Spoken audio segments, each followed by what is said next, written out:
Good afternoon, everybody. Guess just a couple more minutes, we'll get started. We're just waiting for everybody to log in.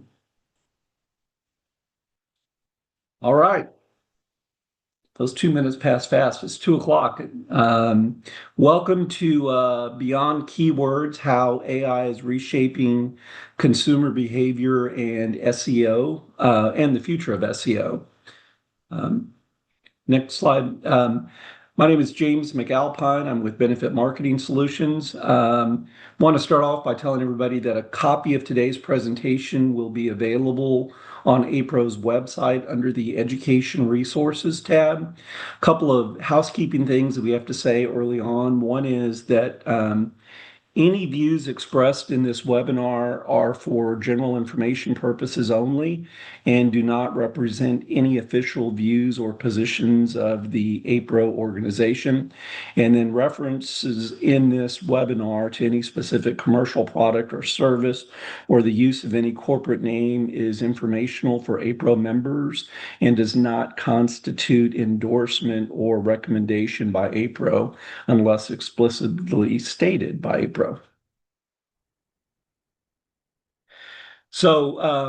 It's my pleasure to introduce Ryan Krass, the founder of Wow Brands, a marketing and technology agency dedicated to helping rent-to-own dealers and local businesses thrive in the digital age. Since 2008, Ryan and his team have been committed to empowering local companies to compete online, leveraging smart marketing strategies, innovative technology, and a data-driven approach to deliver tangible results. Wow Brands now has more than 35 professionals focused exclusively on the rent-to-own industry, helping dealers adapt and succeed as traditional sales methods evolve. Ryan brings a wealth of experience in marketing strategy, software development, and consumer psychology to his work. He's also currently pursuing his PhD in media psychology with research centered on how information networks are transforming the way consumers make decisions. Please join me in welcoming Ryan Krass. Thanks for showing up. This presentation today is not just about discovery. It's not about SEO. It's really about the concept of discovery and how we figure out what's important online.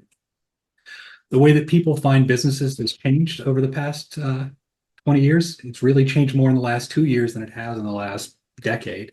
And what's important is no longer being decided by you. It's decided by everyone else. It's decided by the algorithms, and it's the algorithms reward what people pay attention to. The real question of SEO, AI, and search that we're trying to answer is what's important? How do we know what's important? And how does Google and AI tools know what's important? To get started, talk a little bit about Wow Brands. We have been doing this for around 20 years now. We started in 2008, and we really focused on building local websites or building businesses for local companies. Our focus has always been on trying to rank locally and competing in a local market. In 2013, we formed an agency really focused on marketing, because what we learned is once you have a website and you're starting to get traffic, now it really becomes how do you craft your message and how do you get more and more people to your website. So we really focused on digital marketing. And then in 2015, we made a pretty big pivot to really just focus on retail and retail technologies, and specifically in the rent-to-own industry. Over the last 20 years, over the last really 10 years, we're up to 307 stores that we do marketing for in the RTO sector. And we've got a lot of wealth and background really touching all the areas of the industry that we need to focus on. And really in 2022, we focused, once we realized we were getting a lot of web leads and we were able to successfully compete online at a local level for RTO dealers, we transformed it into focusing on technology and technology solutions, because the way consumers buy has changed and the way in which we have to interact with those consumers have changed. So to take a step back, I always like to just go back from where we came from, because things have happened and changed so quickly over the last 20 years. How we consume, how we find information is just very different than what it was in the past. And sometimes we're like a frog being boiled in water, where these things are happening so fast we just can't, we don't even understand it. So to start with, if we go back to 2008, Cell phones were just starting to come out there. There were no data plans. Data was extremely expensive. So cell phones provided us really that first technological innovation that let us research and do and find things online. That's when it became really feasible and functional to have a phone in your hand and be able to understand and explore the world around you. At this time, Facebook was primarily for college students. Instagram hadn't even been thought of. Things like MySpace still existed and were the primary source of how you found information or found your peers. At that time, Blockbuster had 7,000 stores. And to know what happened and what was going on in the world around you, you read the newspaper or you watched the news. You found new companies in the phone book or on a drive. At that point in time, we were doing 4 trillion total in the US on retail sales, and e-commerce was a very small subset of that in 2008. It was 3.2% of all retail. As time progresses, this changes. As we get into 2019, and this is really the year that I use for trying to baseline against the past because COVID changed a lot of stuff. By that time, we got to 90% cell phone adoption. Google and Facebook had become the largest companies out there. Streaming was en route to pass traditional TV. And the retail landscape really started shifting to e-commerce. It became more accepted. Oops. Change happened slowly and all at once. So for 11 years, the US economy, we added 14% growth in retail. So you got a total of 5 trillion. But what matters is during that 11-year time period, we saw a 77% increase in e-commerce. And why I'm focusing on this is because the way in which consumers were buying started to change. And there is a direct one-to-one correlation between the cell phone adoption, cell phone becoming a common part of our daily lives, and the way in which people buy. People tend to go towards convenience, and e-commerce was a way and an expression of that. 2019 was a tipping point for mobile, and social became a core part of what we do, and it became a bigger part of our lives. This was the old normal.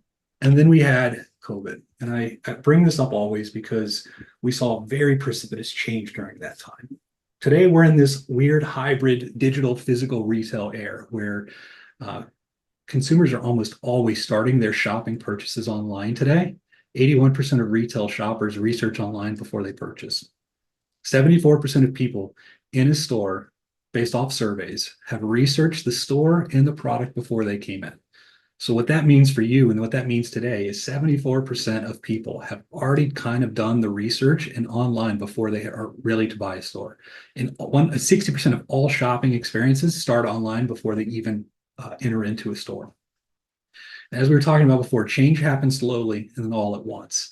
In a 5-year, 6-year period here, we went from 10% of all retail sales being e-commerce to 27% in a 6-year period. That drastically changed the way in which people buy. It drastically changed. It really forced 10 years of technology change into a few years. And what we saw is a retail industry that just dramatically changed in 2000 and hasn't went back the other direction. And when I talk about these numbers of 27% of e-commerce, that is of all total retail sales. That includes food, it includes cars, it includes everything. When you really look at the home goods sector, which is what I would put us in 2008, if you wanted to buy a car, you wanted to buy a washer, you got in the car and you drove to the store. It doesn't work that way anymore. 2020 accelerated that. The chart on the right-hand side of the screen, you can see right when 2020 happened, there was home good sales, and home good sales skyrocketed online. So on aggregate, we are looking at a significant amount of the retail sector that we play in buys, shops, and decides online. The old journey was you got in the car, you went to the store. Today's new journey is you start online, you ask a question, you see an AI answer, and often the AI, you just click on whatever the AI tells you today. The buying path is front-loaded today, where digital discovery is the starting point for almost all businesses. And as we progress through time, this is going to keep changing. 35% of all home goods purchase happened online compared to 17% of just general retail. That was just 15 years ago, and you can see how drastically this has changed over the past year, or past couple of years. And that puts us where we are today. We're in a weird spot we're in this transitional phase between what used to be in retail and what will be in the future. The way we discover has changed, a change that really hasn't happened in 15 years. 15 years, and I point back to the cell phones before that, because really this is a drastic change in the way in which we shop, and AI has a monstrous impact on that. Consumer behavior is changing rapidly, the way people buy, how they buy, where they buy, and why they buy. And our tech overlords are rapidly spending on AI. They're spending 400 billion this year and they're spending 500 billion next year. It doesn't matter if you like it or don't like it. This will be integrated into every aspect of your daily life over the next 5 years. It'll be in your cars. It'll be on your phone. It's already on your websites. And as we'll talk about with Google here in a second, it's already happening at a search and discovery level. We're also making a conscious choice to integrate this into our daily life. Businesses are doing it. I mean, we do it. Everyone's doing it. It provides a new way to interact with the world. So from a cultural technology shift, we're seeing things like AI and voice assistants and real-time personalizations that are happening.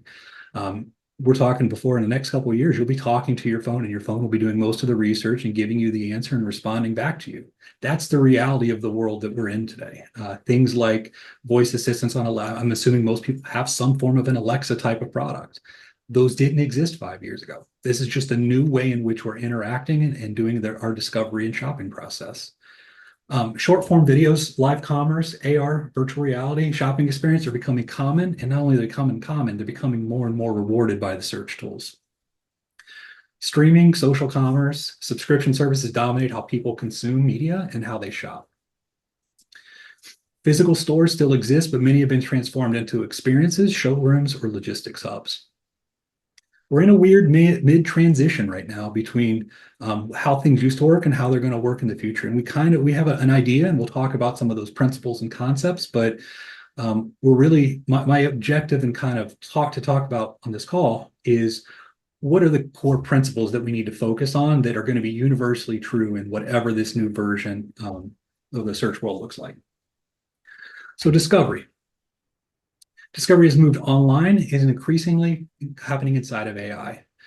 All these terms on the right, SEO, geo, local SEO, maps optimization, AI search, zero-click search, all these things speak to one real core question, which is, how do people find me? How do they find me on search? How do they find me on Google? How do they find me in general? That's the core of what we're trying to get to today. And before we do that, I want to walk through what I believe to be the rules of the game. If we understand the rules of the game, we can be successful really in anything that we're doing in search and anything that we're doing in technology. This is changing so fast. If I would have given you this presentation 4 months ago, the data that I would have had in there would be fundamentally different than the data I have today. So I'm really trying to focus on the core principles that I would say underlie technology, underlie search, and underlie how discovery happens. Because if you can understand those rules, we can apply them really to any context, regardless if it's AI, it's SEO, it's geo. The rules kind of are the same. So the first principle of SEO or geo or all tech platforms is attention equals revenue. At all cost, the underlying rule of AI is keep users on the platform as long as possible. If they're on Google, keep them on Google as long as possible. If they're on Facebook, keep them on Facebook as long as possible. You can follow the money for this. Attention equals revenue, and the longer that a user stays on platform, the more ads that they're going to be served. And if you follow the money, 80% of Google's revenue is ad-based, 97% of Facebook's is ad-based, and 70% of YouTube's is ad-based, and it all comes directly from ads. There's a quote from the YouTube CEO, and this was in, I think, 2013-ish. And they really set the stage for what I think is the modern technology infrastructure. Our true currency isn't or wasn't clicks or views. It was watch time. YouTube needed a new core metric, watch time and watch time only. The point of that statement is no matter what we're doing, the objective of our technology platforms are to keep people on site, on their platform, as long as you possibly can. This is an example of this hitting real life financials. If you look at this, there are two charts here. The red line is the Google and Facebook ad revenue, and the blue line is the top 10 media companies in the US. You will notice in the year 2020, there is a drastic change. I keep going back to this because this is the time in which we force technology change. And that technology change, we are near, by the end of this year, we will be, Facebook and Google will have double the ads revenue that all the top media companies have combined. And this goes back to the core principle. Why do they do it? Because attention and keeping you on the platform is how you sell ads. So real life in 2025, what does this mean and how does it impact our businesses collectively? Well, the first thing is zero-click searches. And this is a new thing that's really rolled out in the past 12 months. Zero-click searches, we'll walk through that in a second, are when somebody searches on Google and Google gives you an AI overview answer. What that has resulted in is 58% of all traffic end without a click now. So historically, somebody would have been looking up your company or looking up a product or service or whatever it would be, and they would click on a website. They click on a link and they would go to your website. That doesn't happen anymore, at least not in all sectors. LLMs such as ChatGPT or Gemini or whatever, Grok, whatever tool you're using, are used by 34% of adults today. That traffic does not result in users leaving the platform and going to your website. That traffic stays within those frameworks, and that is their core objective. That has resulted in 2025 of an average organic traffic loss across all industries, cumulatively of 15 to 25%. Showing what AI mode is here. So I asked the question, what is the APRO organization? And you get two results here. First off, at the top, you will see this Wikipedia article. But then you come down here and you'll notice that it's answering my question directly. I don't have to click on the APRO website anymore to get my answer because Google gives me this answer. This is what AI mode is, and this is what AI search is. This is happening. It has not hit retail fully yet, but it has absolutely hit almost every other industry. And what that means is as you search, you are going to get less and less traffic on the website itself because the user is staying on the platform. The second part of this is you'll notice there's no ads here. You don't see any ads. That is not common in Google, as you know. That's the core source of their revenue. There are no ads here. The thing about this is you no longer need to click on, you don't need to do a Google search, get 10 results. Let's say click on 5 websites, go read those websites, try to understand the answer to your question, and then come back. You don't need to do that anymore. That's not the direction things are going. You do the same thing in ChatGPT, and you're going to get a very similar response. Again, you notice how in both of these scenarios, I am not going to the APRO website anymore. I'm asking a question and I'm getting an answer. And these AI tools are telling me what they believe to be the truth. Doesn't mean they're factually correct. We'll talk about that later. They're just telling you, based off of all the available information, this is what I think the APRO organization is. And I would highlight, because we'll talk about this later, on the right-hand side, you'll see, I think you see RTO HQ, Official Media Guide, RTO HQ. The reason I'm calling these out is because this is where it gets the data from. As the tech platforms push to keep users on platform, the impacts of that are pretty real. 60% of all searches on Google no longer result in a click. That means something like 60% of all the searches, you're getting your answer and not needing to go to a website. When an AI overview appears in Google, the median zero-click rate rises somewhere near 80%. We went from 0% traffic loss, let's say January of last year, to somewhere around 60% of traffic loss in 20 months for most verticals, or many verticals, I should say. A couple news articles on the right-hand side. AI summaries are called devastating drop in audience to online news media. AI is killing the web. Can anyone save it? These concepts are just, what's happening is you no longer need to go to the websites to get the answers because AI is playing that middleman for you, and they're not going to stop doing it. This is just going to become more and more common. And at the same time, while we're doing all these things, adults are using AI more and more for shopping. So it's not as if AI is not getting used. This is becoming a common characteristic of AI of people and consumers shopping today. They're using it for both research and for shopping. The goal of the tech platforms, keep users on platform as long as possible. How are they doing it? AI overview, zero-click search, LLM such as ChatGPT powered summaries. where users are getting the answers to their question and it doesn't require a click.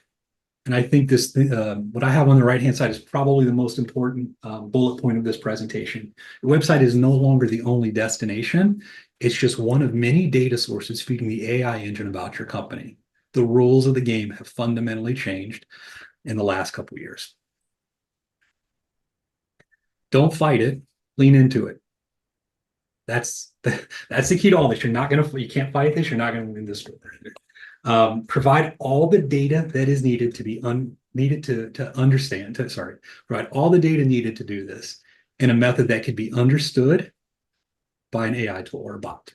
Your site must be crawlable. The data must be readable. You've got to explain your business, your customer, your value, and it has to be usable for the consumer. To compete in the zero-click world, you need to provide structured, crawlable, explainable data that a platform can understand and reuse without losing your brand visibility. So the first tip I have on this is your website has to absolutely be crawlable and readable. If your website is not crawlable and readable, and that means a bot can't come there and read it, you do not exist in the minds of an AI tool or in the minds of Google. It has to be readable not just by an AI model and search parsers, but it also has to be readable by humans. You have to accomplish both of those things. If you don't have relevant data about who you are and what you do not exist in the online world. How can an AI tool know that you're not a pizza shop unless you tell them? I mean, you may be an RTO dealer, but unless you have a clear and articulate way to explain that online, the bots are never going to know that. And if you want to know what they think about your site and about your company, test it. Go ask Google. Go ask ChatGPT. Ask them about your company. Ask them about your website. From a technical level, you need to have things like robots.txt, a sitemap, canonical tags. This is all the behind the scenes stuff that has to happen. And that's generally why you would engage an SEO company. You want to ensure your content is indexable and accessible through clean URLs. You need to use structured data. And what structured data is, it is telling Google specifically and exactly what your product, your service, your business, your location, your hours are. That's something that sits behind the scenes, but it's something that you must have to be successful in the online world. Or at least helps you, I should say. You need to include your business hours, your prices, and your FAQs, reviews, and your service areas. These are all things, because again, Google's a bot reading your website. There's no humans involved in this process. You have to be able to clearly and articulately describe who and what you are. Tip 2, you got to explain your business, your customer, and your value. If you haven't published content about it, AI cannot know about it. Say that again. If you haven't published information and content, AI cannot possibly know about it. You have to clearly state who you serve, what you sell, why your customers choose you over the competition. You need to provide proof, testimonials, case studies, examples, and you have to have good product information. An AI tool will never be able to tell you where to rent a PS5 if you don't have good PS5 information on your website. You've got to feed the ecosystem the content that it's needed. The web doesn't invent your story, you do. There's no magical database that exists out there that has every company in it and knows what you do and how you do it. That is a story that is on you to tell, and you've got to tell it accurately. Number 3, you got to check it. Google Search Console, there are tools out there. Google Search Console, we use this every day. SEMrush, and it'll tell you what's going on with your website. It'll tell you, what does Google know about you? Do your website work? Does it need improvement? Is it too slow? All this information is available. You just got to know where to look for it. How is my site covered by Google? You ever wonder yourself, do I have products on my website that nobody's ever seen before? And the answer may just simply be Google doesn't know about it. The AI tools don't know about it. They can't find it. You didn't clearly define what it is. They can't crawl it. Those are all things that absolutely impact and affect your rankings. As you'll see in this example here, you can see on this, I've got ACE pulled up here. You'll see these are the products in the category pages that are working right now, and you'll see the upside and the downside. You can track all of this and see if it shows up. Well, the number one product right now is PS5s. There's a reason for that. It's Q4. But if you don't have good PS5 content on your website, an AI tool is never going to send you any traffic because they can't. Check it. The last one I will give you, I would recommend everyone can use this. This is free. You can go on the website. Google provides this. and it will tell you exactly, well, not exactly, but it'll tell you high level how Google perceives your site. You'll see this is directly from Google. I'm using the Rent-A-Center site here as an example. The SEO score has a 85, the best practices have a 50, the 84 accessible, and performance is 14. That's the reality of where we're at. And this will tell you this tool is free. I'd encourage you to go use it. Performance matters. 80% of RTO traffic comes from mobile. If you've been a WildBrains customer, I beat this. I've talked about this for 3 years. You have to be a mobile first customer and a mobile first business because your customers are shopping on their phone. If your site is slow, it doesn't perform, it's hard to use, it is not easy to check out on, you don't have an optimized workflow, your competition is going to take that traffic. This news article up in the top right is from February. Google pushed out an update in April of this year that effectively said if your site is not mobile friendly and is not optimized for mobile, we are going to downrank that website. Google perceives your website in two different ways. I've got two examples here. You'll notice this first one. On the right-hand side, you have a 16% score on a mobile version of the website. And when you go to the same website on a desktop version, it has a 55 out of 100 score. The reason this is the case is because your mobile website is treated differently than your desktop website. Your mobile website, if you want to play in the RTO space, must be mobile friendly. It must be optimized for mobile. What you see and what Google sees and AI tools are very different. When you're looking at a website, this is what you see. You visually see it, you see the categories, you see the products. This is what Google sees. It sees behind the scenes. It's looking at the code. It's looking at the stuff. It can't read your website as it stands. You have to have data structured in a fashion in which the AI tools and Google can read it, or you won't be part of the conversation. This is where your SEO team is supposed to do their job. Your SEO team has to optimize this at a code level and make sure that the website is crawlable and Google can clearly and articulately understand who and what you are. Here's another example of how Google see it. You can go to ChatGPT or you can go to Google and just say, tell me about my website. And it'll tell you this is what it sees and this is what it observes. And then you can look at that and very clearly make a decision. Is this the message I want to communicate? Because if your message on here doesn't match the message that you want to communicate to your consumer, well, AI is never going to know that. They're going to have to, you're telling the wrong story. This is a case study from this. Actually, we did this week. I don't know if they're on the call, but Action RTO is a website that we just launched recently or updated recently. This was on Monday. I did this query. Tell me about the Action RTO website. Who are they and what do they do? And on the right-hand side, you're going to see exactly what on Monday the AI tools told me this website does. You're also going to know the data sources. You'll see that it came from the website. It came from the BBB. It came from Dun & Bradstreet. And I mean, effectively, you got 4 data sources here that told the AI tools who this is. And this was on Monday. I did the same thing in Gemini. Gemini asked the same question, and this is the response I got, and told me this is what they know about this company. And the big thing that matters here is on the right-hand side, you'll see that there are 2 data sources that it used to compile its information about who this company is. And that is 2 Facebook posts. We launched a new website, I think it was Tuesday, right after I did this. I re-asked the same question with a new website and a new data structure. This is the response I get back today compared to what I got back Monday because the website structurally changed and communicated a better message. I suspect that this is the narrative and the message that you would want your consumers to understand about your business.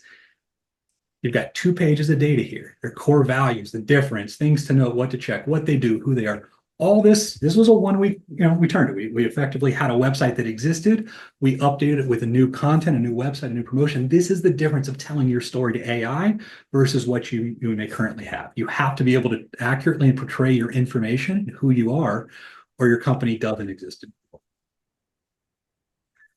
If you notice the AI search results and the Google search results, how that information was determined and what was considered important matters drastically. There were really 4 data sources. One was not on the Action RTO website, but the second data source that we used to validate how good AI used to validate this business was BBB.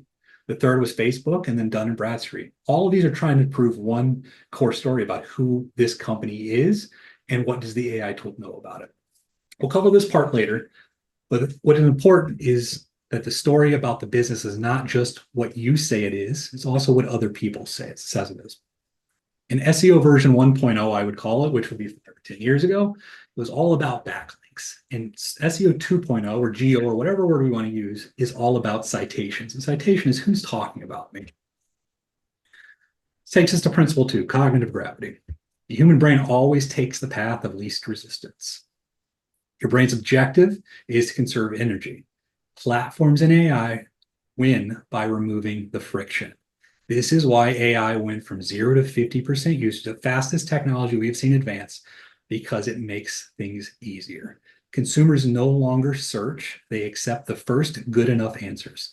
The algorithm doesn't reward effort, it rewards ease. The winner is whoever makes discovery effortless.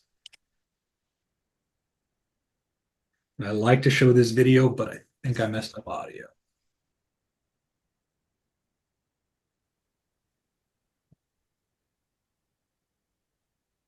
Artificial intelligence would be the ultimate version of Google. So if we had the ultimate search engine, it would understand everything on the web. It would understand, exactly what you wanted, and it would give you the right thing.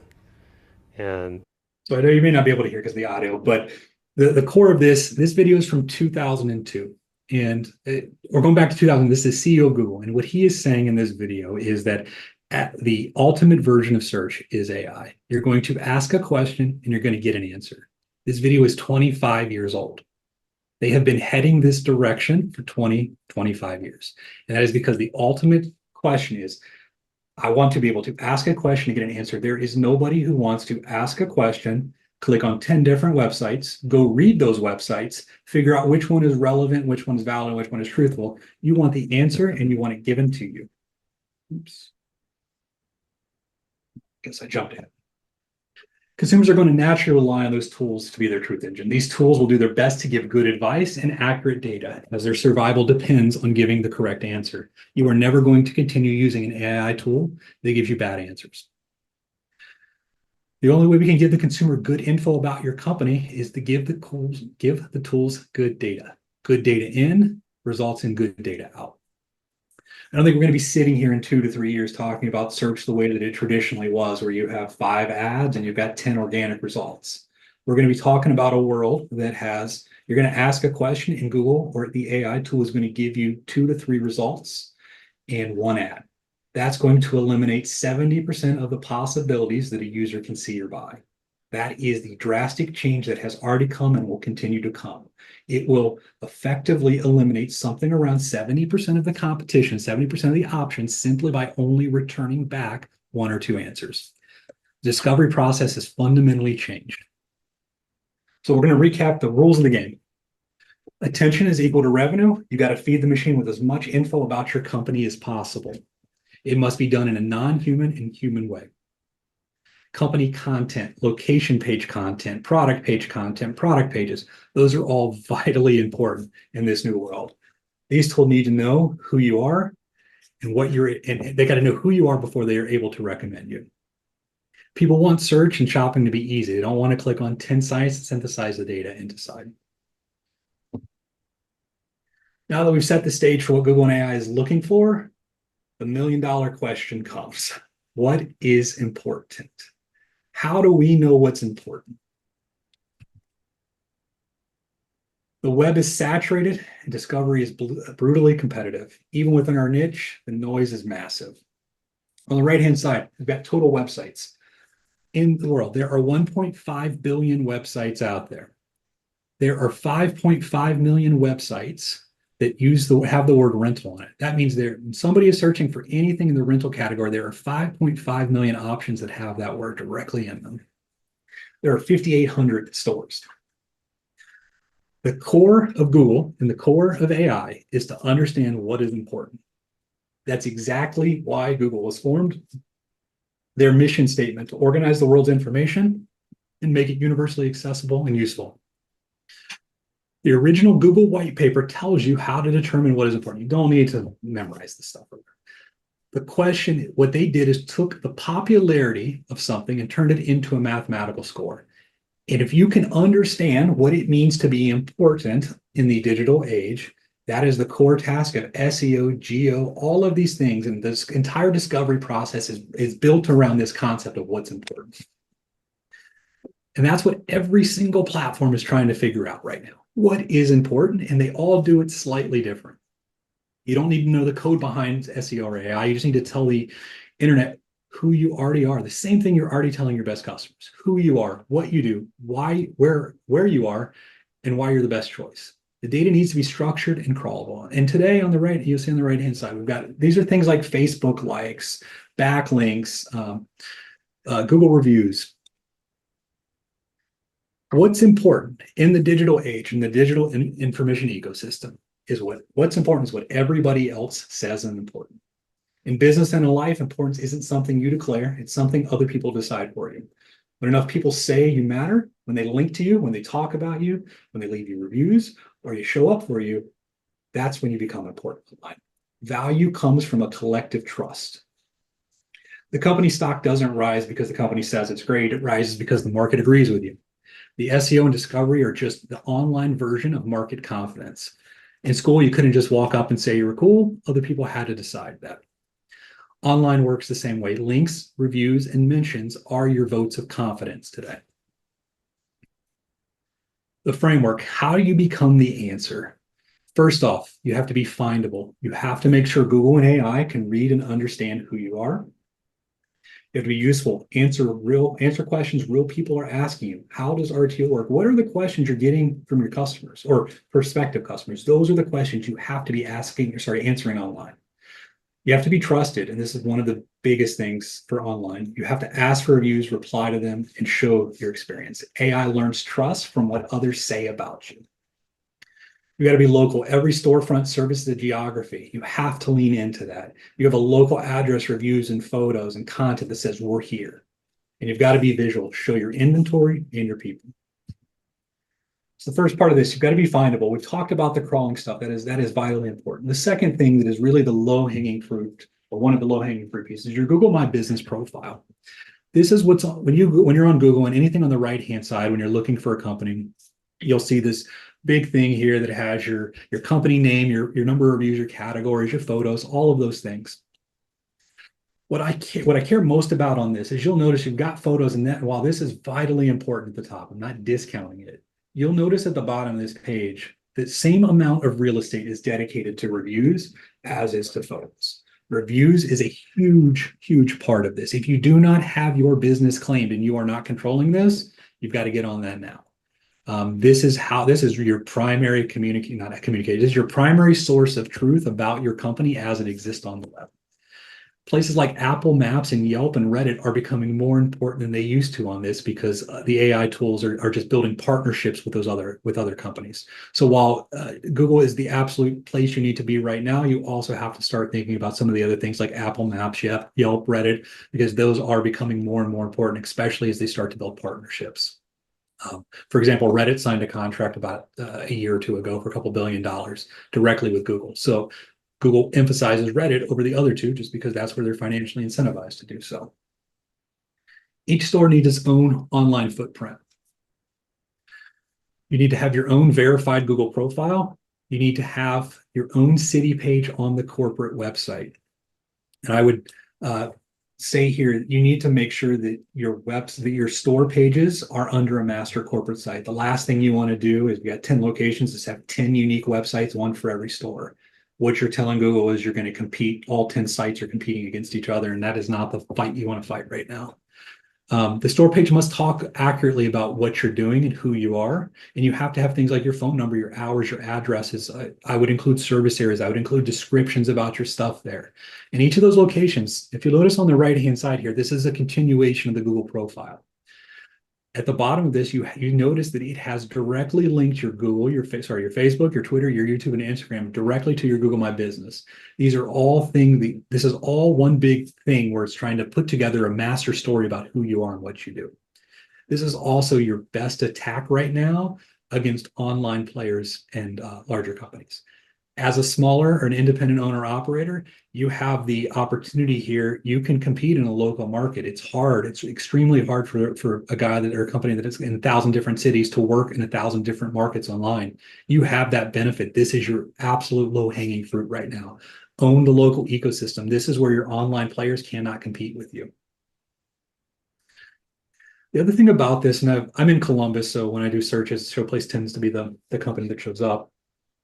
You've got the way that Google really ranks your local companies, as you see in this presentation right here, is based off of star rating and number of reviews, as well as category. And this is just make sure that you're doing this.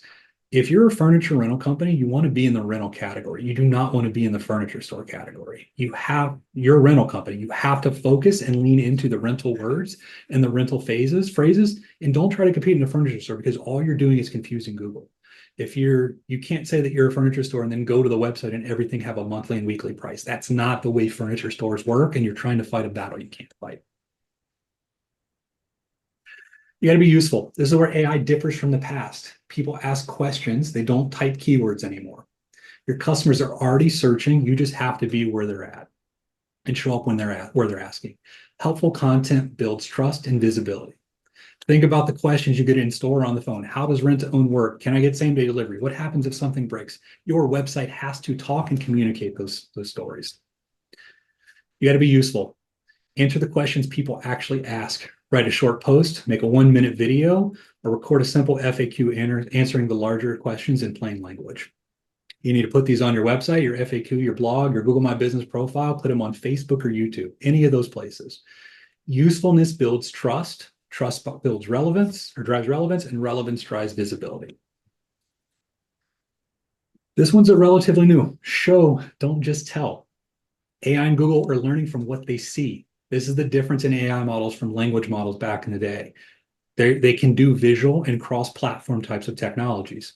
Your photos and videos are now data points that prove your business is real, active, and trustworthy. Every photo and video adds evidence. Your storefront has proof of your location. Your staff has proof that you're a real person. Your products have proof that you have inventory, and your customers are proof that you have trust and you're reputable. But being visual, and the reason I bring this up is this new short video section that you're seeing directly, this is directly on Google search, is something that became part of main Google search less than 10 days ago. This is something that got injected in the last 2 weeks. And it is becoming a ranking factor where it was not really a ranking factor much before. And you'll see that it's agnostic to platform. You see Instagram here, YouTube, TikTok, Facebook is below. And this screenshot is from last week.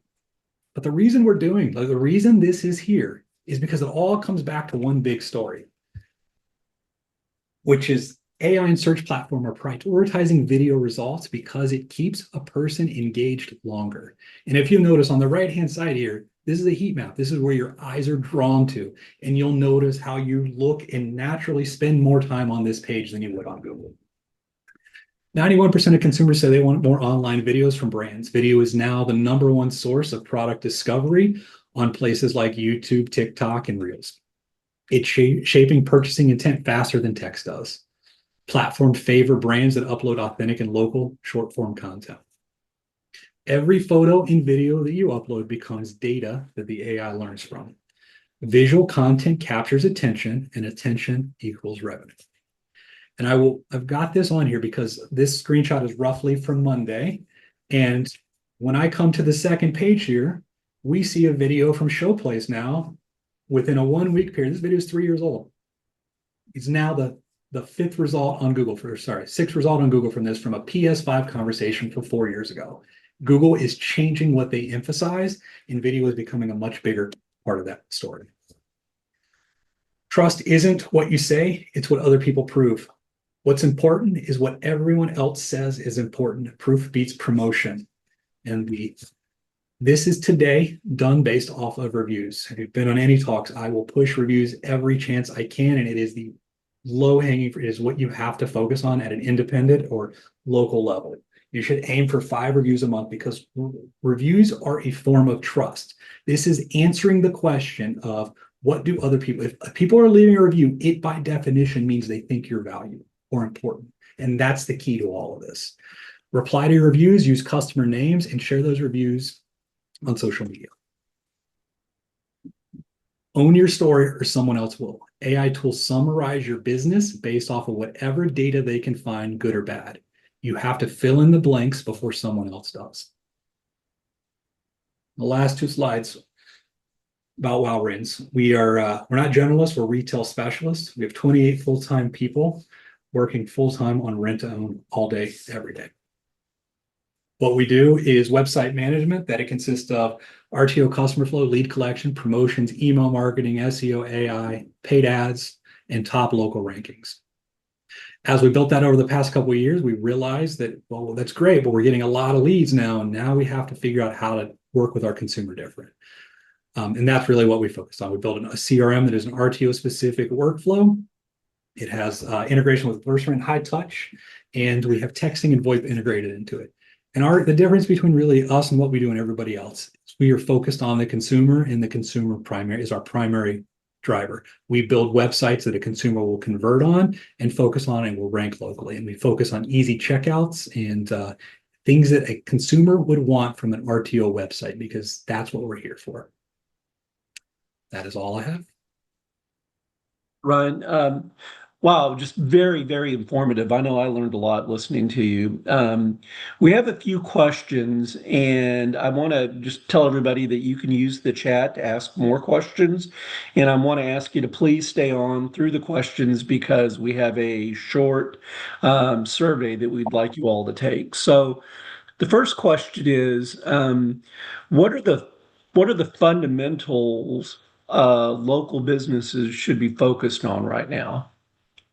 The low-hanging fruit for local businesses right now is trust and reviews. That is just the easy low-hanging fruit. This is how you can win in your local markets, because trust is determined by, again, how many people are talking about it, and a review is somebody talking about it. Great answer. Another question is, how do local businesses compete and win against larger national players who might have like bigger budgets or more resources? That answer comes down to localness. Kind of, you have to focus on where you can win at. And you can win from a local search perspective, because a big guy can't run 1,500 different local campaigns to try to compete against you. You've been in your community probably for 30 years, 20 years, 15 years, something like that. Talk about that, tell that story. You exist for a reason, and you service a need, and you provide a solution. Tell that story and get that story out. Get it out on social, get it out on your website, get it out through video, get it out through every fashion you can. But that's how you win. Google rewards local businesses over national players, at least today. So I guess that's why Showplace showed up above like Aaron's and your other couple of, yeah, interesting. Another question that we have, and please, if you guys have more, just use the chat to type those in. But another question is, what does being found mean when people aren't clicking links anymore? Yeah, it's that's the world we're in right now. So the core of what I'm trying to get out with this presentation is you've got to feed the engine the answer to the questions that a consumer is asking for. Google, the objective of these tools right now is to keep you on their platform as long as possible. Yes, when it's time to check out, you go to the website, but all other inquiries and all other data, you have to get out there, you have to get it published, because that is how these AI tools are able to answer and respond in today's world. I don't really think we're going to be sitting here in 3, 4, 5 years and search is going to work anything like it does currently. I think you're going to end up having voice conversations with your AI assistant. You're going to type in a question and get an answer. You're going to end up purchasing products directly through ChatGPT or your AI tools. That's really the future. The benefit is you are the local service provider. You are the local company that can actually do deliveries and pick up products. That's your unique selling proposition where nobody else can compete with you on. And that's really the market you have to focus on. But to be able to do that, you have to be able to give these tools the data that they're looking for so that you can exist and you can be found. Great answer. And then one more, somebody is asking, what are the signals that tell Google or the AI models a local business is trustworthy and worth showing? Again, the way importance is determined is by how many people are talking about it. So if you go online and all you have is terrible press and you have bad reviews, well, the AI model really shouldn't send traffic to your website. Their objective is to send people to the place that they're going to be treated best. If you were to use Chat GPT and it gave you really bad results every time, you're going to stop using that really quickly. That's not the objective is always so you have those signals are really going to be around how many people are talking about it. Is that press good or bad, right or wrong? Again, reviews are the low-hanging fruit, at least in Google today. Things like ChatGPT are emphasizing things like Yelp a little bit more than Google, and Google is emphasizing Reddit. So there are intricacies about how each one of these companies are doing it, but the real core of it is uh, you have to. It's about how many people are talking about it. Okay. Okay. All right. Well, thank you. So I don't see any more questions. We could hang out maybe another 30 seconds or so. If somebody has a question, it's not too late. Go ahead and ask your question. But I want to remind everybody that we have two more presentations coming up in the next week or two, or excuse me, in the next 4 weeks. The first one is how to change what is not working. And that is next week on November 13th at 2 o'clock. And then on December 9th, your potential is just a leap away. The first one's hosted, as you can see, by Mike Tissett, and the second one by Dan Fisher. So if you haven't registered for those yet, please do so. Um, I don't have any other questions, so let's go ahead and move to the questionnaire. And Benji's going to post a link now, so you could take a quick survey.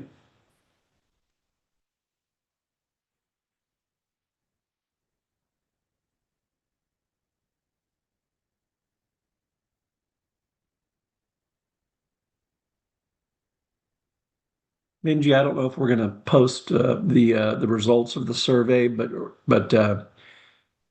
won't let the host or the panelists vote, or I would.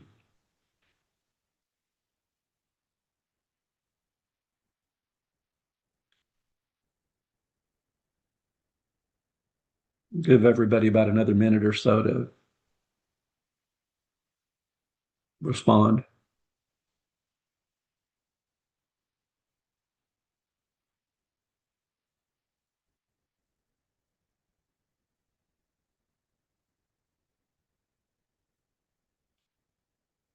Benny, I'll let you just post something in the chat if whatever you've closed it.